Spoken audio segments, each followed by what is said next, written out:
The question is, the processes are described here. We have three processes. The first one is hydrogen with OH, so this is neutralization reaction. Second one is CH4 with carbon dioxide. It's combustion reaction, and here we have NH3 gas to give NH3 liquid. So this is condensation reaction, and the question is, which statement is correct? None of this process have a positive enthalpy change. Endothermic hemine, endothermic reaction. Let's check. Okay, only one, only two, only three are endothermic. So he's asking here about which reaction is endothermic reaction, gives us a positive value as enthalpy change. Actually, the first reaction, as we said, it's a neutralization reaction, and the neutralization reaction is exothermic reaction. Second reaction is combustion. Also, combustion reaction is exothermic reaction. The third one is condensation reaction, also it's exothermic reaction. So no one from these three processes are endothermic reaction. All of them are exothermic reaction. So we should choose the option A. None of the processes have a positive enthalpy change. That one is correct. Question 12. Here we have the reaction of HAPER process to produce NH3 or to produce ammonia. And here we have an equilibrium between the reaction of nitrogen and hydrogen to produce NH3. And he said the lithium, if we have lithium in the same media, will react with nitrogen to produce Li3, which means this lithium, if it reacted with nitrogen, it will decrease its concentration. Now the question is, which action would allow the equilibrium mixture to contain the most ammonia? Why? He need to increase the ammonia, so he need to shift the equilibrium to right side. So what does it mean? It means we should decrease the concentration of NH3 or increase the concentration of Na2 or 3H2. But here we don't have any reactants here in this vessel, but we have a lithium here. So if we open number 2, it means this lithium will react with nitrogen to decrease its concentration. It will lead to decrease the amount of ammonia. So we cannot open that one. Okay, if we open the vessel number 1, it means also will decrease the concentration of nitrogen on the hydrogen, because they will get out from here, and it will decrease its concentration, or it will not affect because it will take nitrogen, it will take hydrogen, it will take the NH3. So both of the two tabs we should keep them closed. Why? To keep the most condition to produce the most amount of ammonia by keeping the amount of nitrogen without consuming by lithium. This is the most important point, to close the number 2 and to close number 1, to keep the concentration of nitrogen and concentration of H2 to produce the most amount of ammonia. So here in options we have A, keep both tabs 1 and 2 closed. This one is correct, A. But open both tabs and 2, that one is not correct, because the lithium will consume the amount of nitrogen. It will lead to decrease the number of ammonia molecule. Open tab 1 only, also the same process, it will decrease the number of nitrogen. Open tab 2 only, also is not correct. Okay, so the right answer is keep both tabs 1 and 2 closed. Question 13 is a question about the equilibrium constant Kc. How can we detect the correct expression for the Kc in any reaction? The Kc in any reaction, or the constant of concentration in reaction, it's equal the product concentration divided by the reactant concentration when we got the equilibrium. Okay, and he said we started our reaction with hydrogen and iodine, and the hydrogen it was 0.20 and iodine it was 0.15 mole to give us the hydrogen iodide. And he said we find our equilibrium, and we established the equilibrium when the hydrogen iodide concentration it became like 0.26. Fine. Okay, so 0.26, from the ratio we can understand the ratio between hydrogen and iodine and Hi is 1 to 1 to 2. So if we reach to the equilibrium and we find our product is 0.26, it means we got consumed the sum of of hydrogen, and we consume the sum of iodine to produce this amount of hydrogen iodide. Okay, how many moles of iodine we got consumed and how many moles of hydrogen we got consumed to produce 0.26 mole of HI? Okay, so as we said here, the ratio is 1 to 1 to 2, so we should divide this number by 2, 0.26 by 2. So here 0.26, it should be 0.13, and here also 0.13. Okay, we consume this amount of hydrogen, we consume this amount of iodine, but we started with how many? 0.20, and here we started with how many? 0.15. so the remaining amount of hydrogen and the remaining amount of iodine, we should subtract this number 0.13 from the original amount. So in case of hydrogen, H2 equal 0.20 minus 0.13 should equal 0.07. Okay, in case of iodine, it's 0.15 minus 0.13 equal 0.02. Okay, and also we have, or it's given, the concentration of hydrogen iodide in case of equilibrium, which is the HI equal 0.26 as it given for us. Okay, mole, here is mole and mole. Now we need to find Kc. What is Kc? As we know, Kc equal the product concentration, okay, product concentration divided by the reactant concentration. Okay, what's the product concentration? HI, but how many HI do we have? 2, so it should be powered for 2, so it's 0.26 power of 2 divided by how many hydrogen do we have? We have hydrogen, we have 2, we have 1 hydrogen, and we have 1 iodine, which is, and we detected the hydrogen is 0.07, and the iodine is 0.02, so 0.07 multiplied by 0.02. This is the correct expression for the Kc. So which one here is correct? The first one, no, is not correct. Second one, it is not correct. Yeah, third one is a correct answer.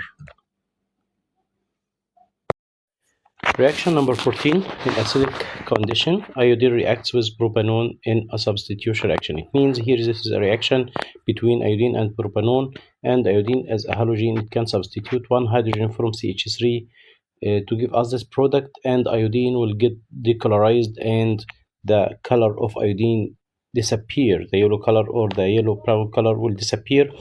By colorimeter we can detect the disappearing this color, and we can draw the calibration curve to shows us the amount of absorbance of this color or decreasing the rate of reaction during the time of this reaction.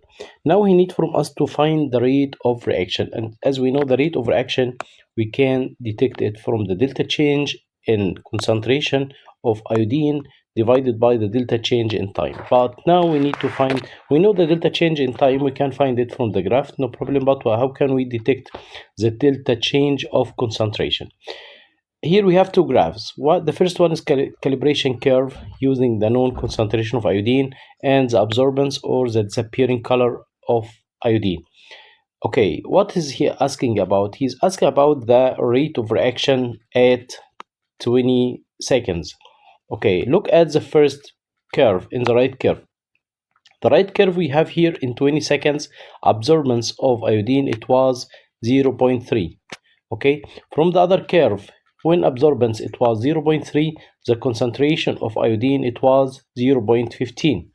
Okay, but before starting the reaction, when the concentration or when the time is 0, absorbance it was 0.5.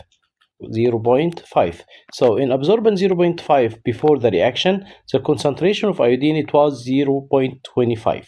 So what can we understand? We can understand before the reaction or before starting the reaction, the concentration of iodine it was 0.25 multiplied by 10 minus 3.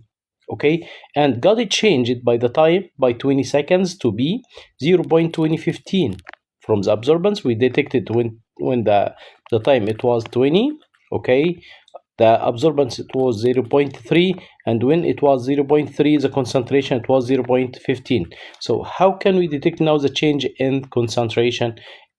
Actually it's 0.25 minus 0.15 divided by the time, which is 20 seconds. So the rate of change or the rate of reaction equal, we should say the rate of reaction equal now the delta change in concentration, which it was 0.25 multiplied by 10 minus 3 minus 1.5 multiplied by minus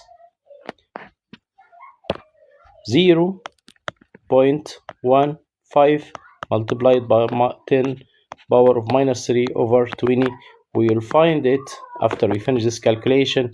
Why 20? Because this is the delta change from 0 to be 20 seconds. So the delta change here in time equal 20. So after the calculation, we will find the result. It will be 5 multiplied by 10 minus power of minus 6. So we should choose the correct answer, which is A. Question 15. The diagram shows a Boltzmann distribution curve. Okay, the axes here are not labeled y and x. He's asking about point y and point x. What are they? And he needs from us to detect what is this point x and point y represented to. First of all, this Boltzmann showing us here two things: x and y. X and y. The axis x showing the kinetic energy or increasing in kinetic energy, and here in this point we can detect this is the activation energy. So the molecules, which are they here in this point, all these molecules have the activation energy, or the less amount or the minimum amount of energy which we can initiate the reaction with it. Less than this amount of energy,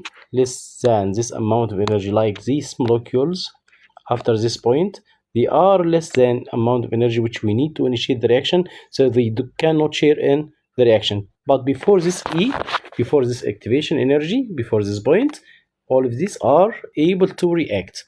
What about the point x? Point x, as we see here, starting from the starting of curve. So all of these molecules down this curve here, okay, these molecules, they have the less amount of energy. Okay, these molecules, they have the less amount of energy which are able to react. Okay, this part, they have the less amount of energy which are able to react because they have the less amount of energy which we need. Okay, this is point x. After activation energy, we said this amount or this number of molecules, they cannot react. Why? Because they have less than activation energy. Okay, what about point y? Point y here, we are talking about the number of particles.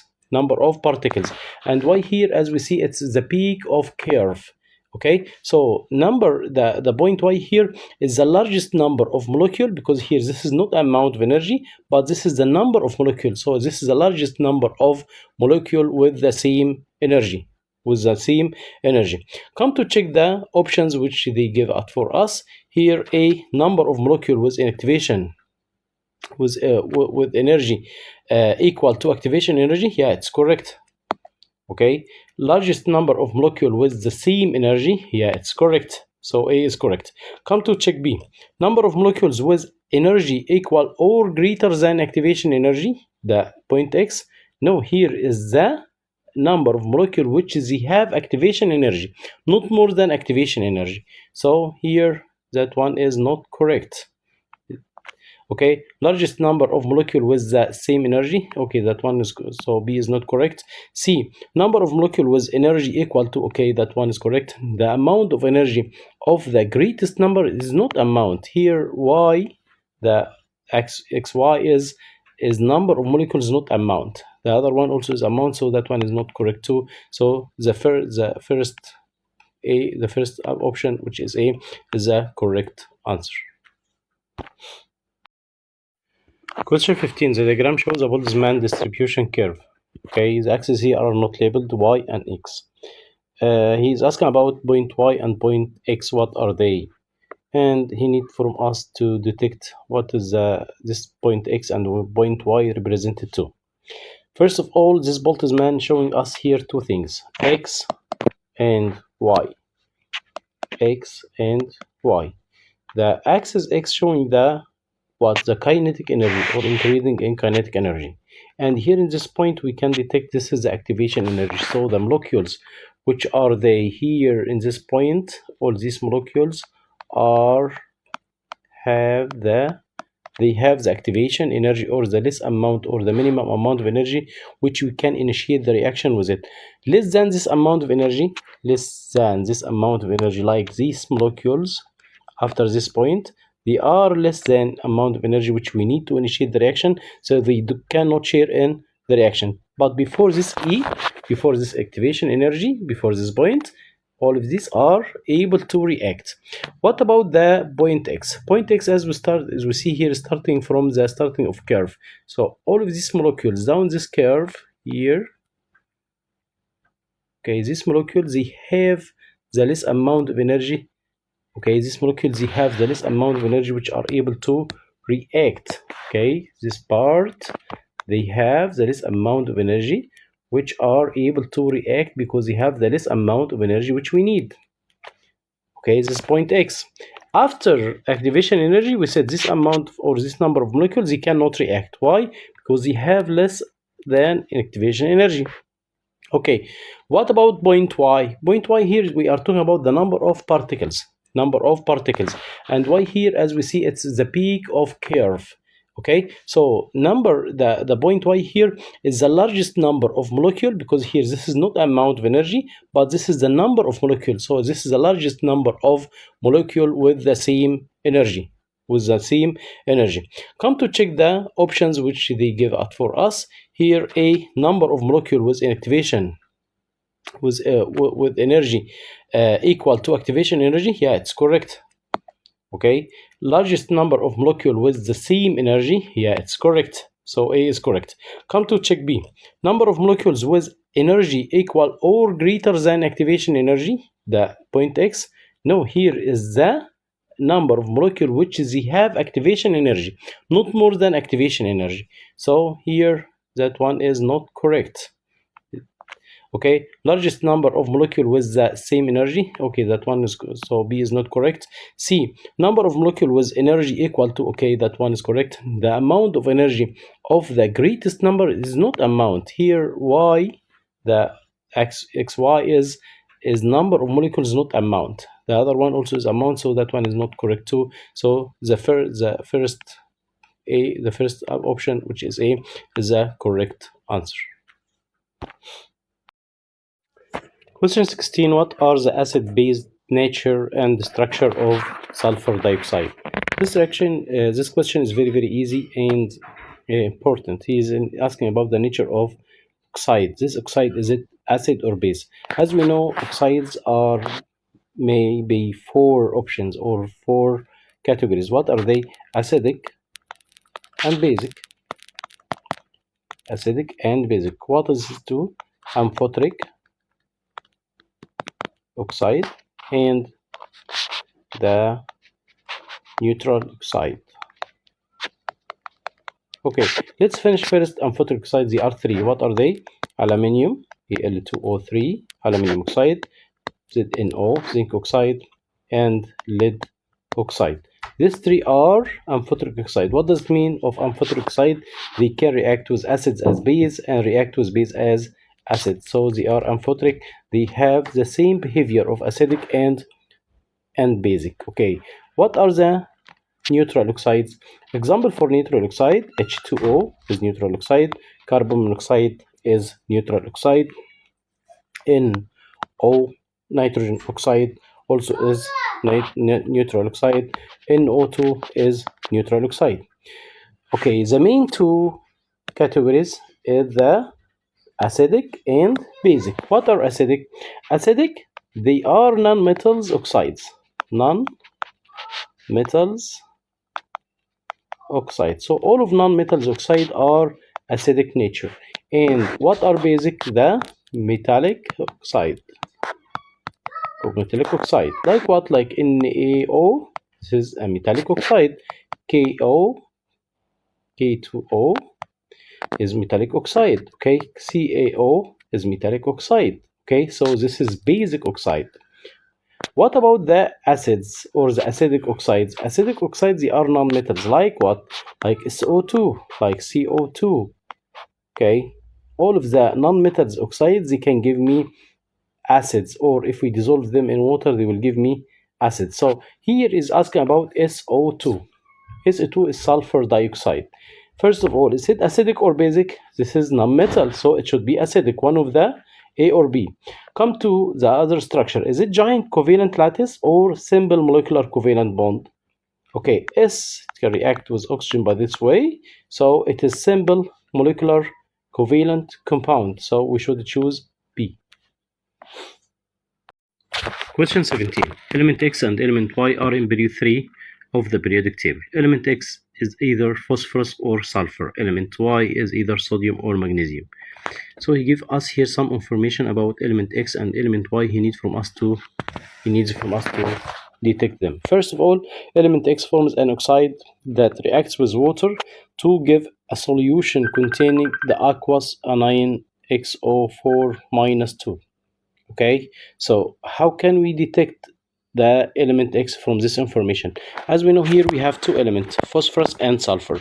In case of sulfur, it can give us, yes, it can give us SO4 minus 2. SO4 minus 2, this is sulfate. But in case of phosphorus, phosphorus can react with oxygen by this way to be BO4 minus 3. Okay, so it is not phosphorus, but it is sulfur. So one of C or D is correct. Then he said 1 mole of element Y reacts with 1 mole of chlorine molecule. Chlorine molecule, it means Cl2. Okay, if it reacts with 1 mole of element Y, 1 mole of element Y, both of the element Y and chlorine will get consumed totally at the end of this reaction. So here we need something it can react with this chlorine. If we consider the element Y is sodium, for example, so sodium, it should if we need to react sodium, how many mole of sodium should we add here? Because here we have Cl2 is 2 chlorines, it needs 2 sodiums. Okay, so as we said, to consume all of chlorine mole, 1 mole of chlorine, we need 2 mole of sodium. But he said here 1 mole of element Y, 1 mole of element Y. So sodium is not correct. But in case of magnesium, magnesium Mg plus Cl2, because we know magnesium is positive 2 and chlorine is Cl2, so it will give me MgCl2. Both of 1 mole of magnesium and 1 mole of chlorine got consumed totally to give me MgCl2. So the correct answer is D. The element Y is sulfur because it gives me SO4 minus 2. This is sulfate. And element Y is magnesium, as 1 mole of magnesium can react with 1 mole of chlorine, and both of them, they got consumed totally at the end of this reaction. In question 8 is talking about the conductivity of period 3. He said here Q is a semiconductor and it's an element from period 3. Semiconductor, it means it cannot conduct electricity. So the first one, which is magnesium and aluminum, are not semiconductors. They are good conductors, so we will not choose the first one and second one. And he said also the chloride of Q reacts with water to form a white fumes. Which one can form a white fumes in an acidic solution? Of course, it's silicon. Silicon SiCl4. If it reacted with 2 molecules of H2O, they can give me SiO2 silicon dioxide as a white precipitate, and HCl evaporated as a white fumes. But in case of phosphorus, why it doesn't give me a white fumes? It doesn't give me white fumes because H3BO4, it's acidic too, but it gives me a gelatinous precipitate. So the correct answer is silicon, which gives me a white fumes, and it's a semiconductor. What about phosphorus? Phosphorus is it conductor or semiconductor? No, it is decreasing the conductivity, as we said. In period 3, the conductivity increased in the first 3 elements, then got decreased like that. So here these 3 are good conductor, and here we can find silicon as a semiconductor, and phosphorus is Not insulator, but cannot conduct, is not good conductor for electricity or decreasing in conductivity. So we cannot say it's a semiconductor if we compare it with silicon. So the correct answer is silicon. Question 19 is talking about group number 2, and he gives us here two compounds. Both of them, they have one element from group number 2, and he also detected the pH for these two compounds. And he is asking about these two elements. From the pH, we can understand there is a compound, it has pH if dissolved in water 13.6, which it means this is very basic compound, very basic compound. And the other one, it has 9.4, it means it's moderately basic. As we know here, if we are talking about basicity, so here he gives us an option sulfate and hydroxide. So which is more closer for from basicity is the hydroxide. Why not sulfate? Because sulfate gives me an acid, and we'll talk about it right now. But in hydroxides, we know the trend of hydroxide increase in solubility and basicity from up to down. So the most upper element in group number 2, it has the less basic, and the most lower one, okay, it has a higher basic value. As we have here two elements, magnesium and barium. Okay, so from this trend we can understand barium, it has, or it can dissolve more faster, and it has more basicity. So which one it has more basicity here? V, it has more basicity. So which one V it has barium is number, or the option C. Okay, so barium is more basic than magnesium and more soluble than magnesium, so the correct answer is C.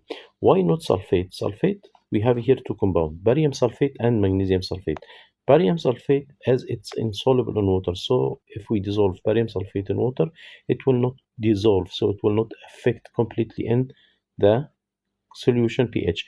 Okay, magnesium sulfate is completely soluble in water, but if it dissolved in water, it will give me something like H2SO4. This is acidic compound, not basic compound. So we are not talking about sulfate anymore. What we are talking about? We are talking about hydroxide. The last one, it's opposite for the correct trend. The trend is barium. It should be more than magnesium in acidity, and barium here is 13.6, and the magnesium is 9.4 in acidity. The correct answer is barium more than magnesium, and the correct answer is C. Question 20 is a compound L decomposes on heating. So this question is talking about the compound from nitrogen, or nitrogen compound decomposes on heating. One of the product is a gas. This gas we will call it M. Then this M, if it reacted with unburned hydrocarbon, it will form peroxyacetyl nitrate, PAN. PAN is our indicator for our answer, peroxyacetyl nitrate, as it has NO2, the nitrates, or NO3. So we are talking about something, it has NO2, or it can release NO2 with the heating decomposes. Okay, look at the options here. We have something, two things are nitrite or nitrate. Here, no, nitrate, and carbonate. The third one and fourth one, they cannot be chosen. Why? Because if they decomposes under heat, they will give me carbon dioxide, not nitrogen dioxide. So they are not correct. Okay, come to the first one and the second one.